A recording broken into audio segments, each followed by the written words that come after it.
Dewan Hakim yang terhormat, Dewan Hakim yang terhormat, izinkan saya meralat ucapan jaksa. Nama saya Sumara. Menjadi buruh, budak, dan babu adalah pilihan hidup saya. Bertahun-tahun saya menjilati kaki orang, merangkak dan hidup di bawah kaki orang. Bertahun-tahun saya tahan mulut saya lipat lidah saya agar tidak bicara. Karena bicara berarti bencana, bencana bagi perut saya, perut Simbok, dan bencana pula bagi para majikan. Jadi tolong, Dewan Hakim yang terhormat, kali ini izinkan saya mendongak dan angkat bicara. Jangan ditanya dan jangan dipotong. Kalau waktunya berhenti, saya akan diam. Saya akan diam selamanya.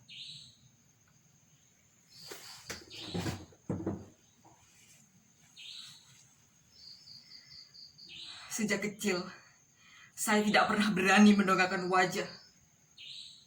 Apalagi di Karangsari, desa tempat saya dilahirkan.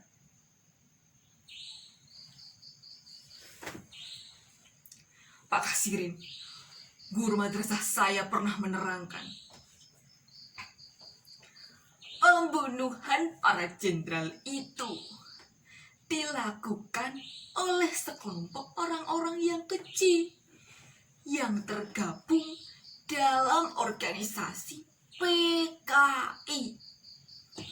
PKI itu memang benar-benar biadab. Oleh sebab itu, dihapus dan dilarang berkembang lagi.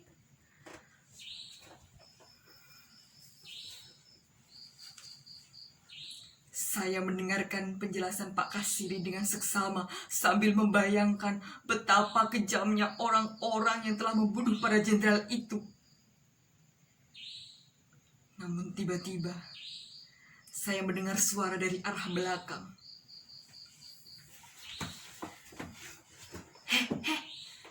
Bapaknya si Sumara itu loh, antek PKI. Iyo toh? Iyo. Dulu bapaknya si Sumara itu diciduk sama tentara. Makanya jangan dekat-dekat sama si Sumara. Nanti kena ciduk, kena tembak. Modar.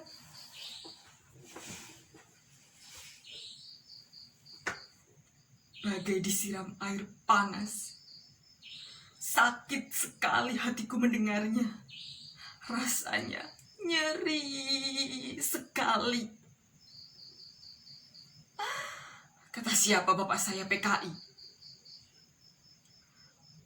Kata siapa bapak saya PKI?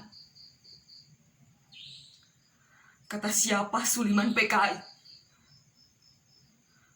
Bapak saya bukan PKI.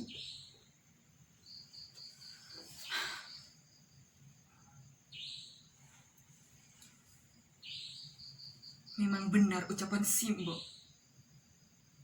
Seharusnya Bapak nggak usah landares kelapa. Nggak usah jadi kusir andong. Nggak usah setor gula ke Denwasto. Lihat sekarang akibatnya. Bapak saya jadi ikut-ikutan diciduk setelah Denwasto diseret oleh para tentara.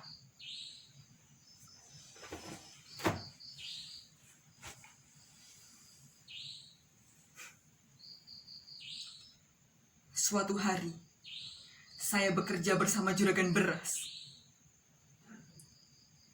Dia bernama Bu Jurwati.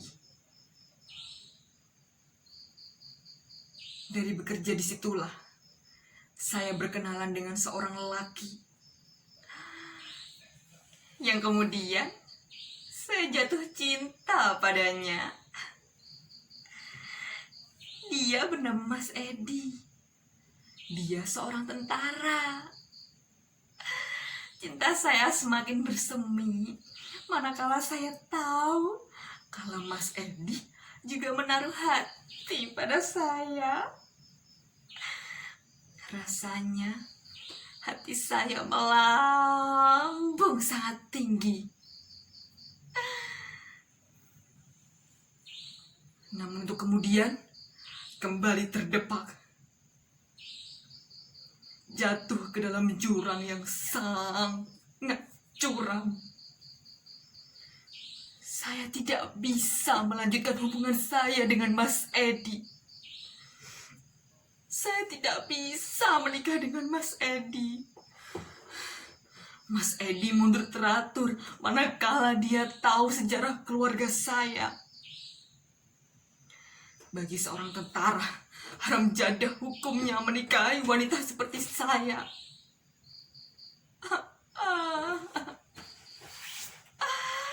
Rasanya saya ingin lari mencari tempat di mana bayangan Bapak tidak lagi dapat menguntit hidup saya.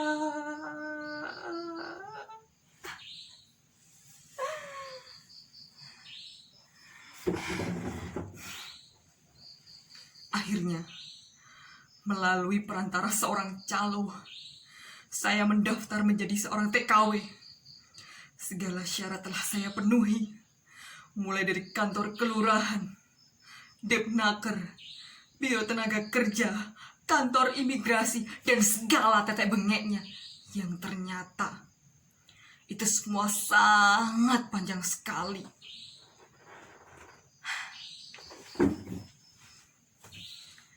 Akhirnya, jadilah saya Sumarah binti Suliman, seorang TKW dengan predikat NEM tertinggi,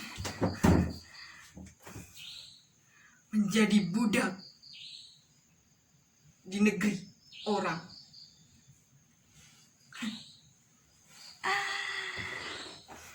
Kosinus tangent diferensial jadi teori mesin cuci.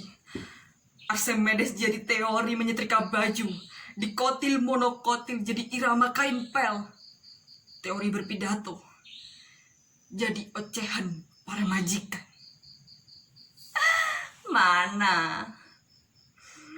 Mana kata Pak Kasirin pribadi bangsa Indonesia yang adiluhung, ramah tamah, gotong royong dan kekeluargaan? Mana?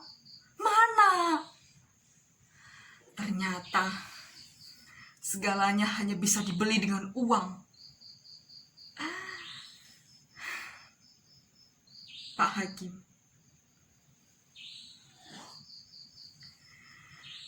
saya pikir dengan menjadi seorang TKW, saya dapat bermetamorfosa dari seekor ulat menjadi kupu-kupu. Tapi ternyata Sumarah tetap saja kandas.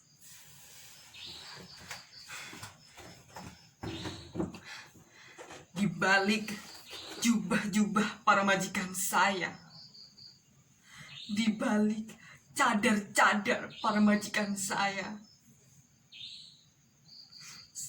disiksa. Saya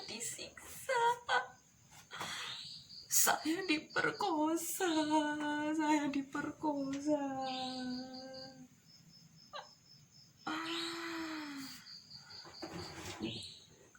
Tapi Pak Hakim, saya harus berani mendongakkan wajah, meludahi orang-orang yang telah merendahkan saya. Mengambil pisau untuk saya huduskan di jantung hati majikan saya.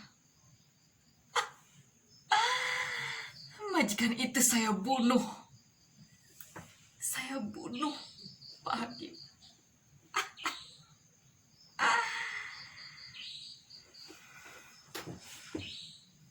Dewan Hakim yang terhormat, inilah saya, Sumarah, dan saya siap untuk mati.